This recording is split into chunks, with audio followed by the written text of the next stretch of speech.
Bonjour à tous, on est de retour sur Ashrama pour cette fois-ci parler d'une petite problématique donc du Windows Phone 7. C'est-à-dire qu'en fait la gestion des podcasts n'a pas été pensée à la base, c'est-à-dire que vous pouvez bien sûr vous abonner donc via votre Zune sur PC ou sur Mac.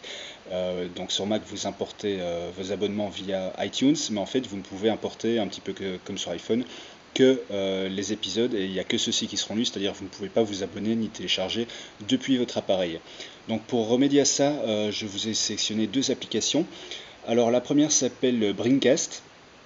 Elle est ici dans sa version payante, donc qui coûte 1,99 € parce que la version gratuite ne vous permet d'ajouter que 3 feeds.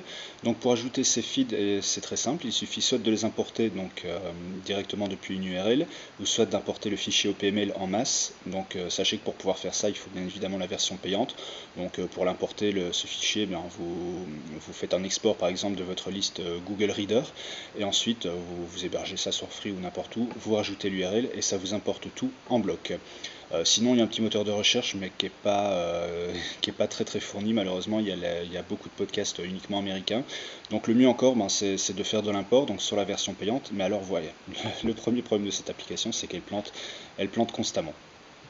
Donc là, on va pas envoyer le rapport. Donc là, vous voyez que j'ai tous mes feeds, donc tous les feeds importés. Et ensuite, dès que vous allez dessus, donc voilà, ici encore, il y a une erreur.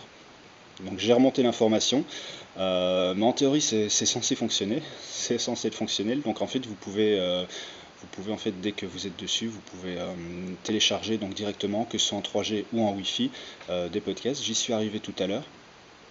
Malheureusement, je pense que pour la démonstration, ça ne fonctionnera plus. Bon voilà, par exemple on en a ici. Vous laissez votre doigt appuyé et ça vous demande donc si vous voulez l'effacer ou le télécharger directement vers la playlist. Donc là il me demande si je veux utiliser le téléchargement en arrière-plan. Donc c'est ce que je fais. Il me dit que je le fais en Wi-Fi et là c'est parti.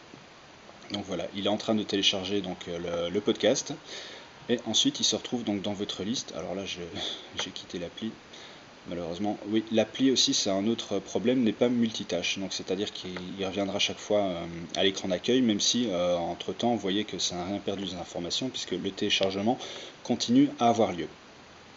Donc voilà, ici, je vais accéder directement à mes playlists, si ça veut bien. Malheureusement, le fait que ça télécharge est en train de tout bloquer. Voilà, donc c'est une application à suivre, qui a du potentiel. C'est clair qu'à l'heure actuelle, vous pouvez voir qu'il y a de nombreux plantages. Je ne pourrais pas vous la conseiller, mais en tout cas, elle a le mérite d'exister. La deuxième est beaucoup plus intéressante, puisqu'elle est pleinement fonctionnelle. J'ai beaucoup utilisé, ça fait un petit moment déjà. Donc ici, je viens de la réinstaller sur le nouveau Lumia 800, juste pour vous faire la démo. Il s'agit donc de podcast, avec un point d'exclamation. Ici aussi, même principe, vous pouvez faire de la recherche, mais encore une fois, c'est très limité. C'est limité vraiment aux podcasts américains. Donc, bon, on va taper CNN par exemple. Donc, non, alors là, il m'a mal renseigné. Hop. Voilà, donc vous voyez qu'ici, il y a pas mal de podcasts. Donc, on va s'abonner à celui-ci par exemple. Il me met les derniers épisodes. Et alors là, une fois que j'appuie ici, je peux directement en fait le streamer. Donc ici aussi, même principe, il y a moyen de télécharger. Donc vous voyez que celui-ci par contre il est pleinement fonctionnel, c'est-à-dire qu'il n'y a pas de plantage, tout se passe super bien. Donc voilà, c'est vraiment c'est celui parmi les deux que je recommande vraiment si comme moi vous êtes un gros podcasteur. Le seul petit problème sur celui-ci, et c'est pareil sur la version payante, c'est-à-dire que en fait pour importer vos podcasts, vous ne serez obligé de les faire que un par un. Donc voilà, vous mettez ici sur ajouter. Voilà, et il faut rentrer donc directement le flux RSS du flux.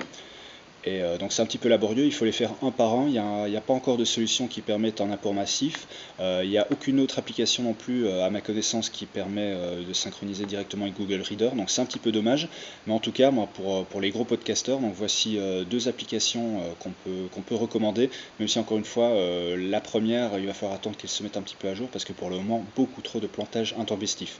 Donc voilà, deux solutions de podcast, et puis bien évidemment sinon il vous reste toujours la solution Zune et donc la synchronisation soit via votre Zune PC ou soit via iTunes sur le Mac. C'est tout pour l'instant, je vous remercie de nous avoir suivis et puis à très bientôt pour de nouvelles aventures.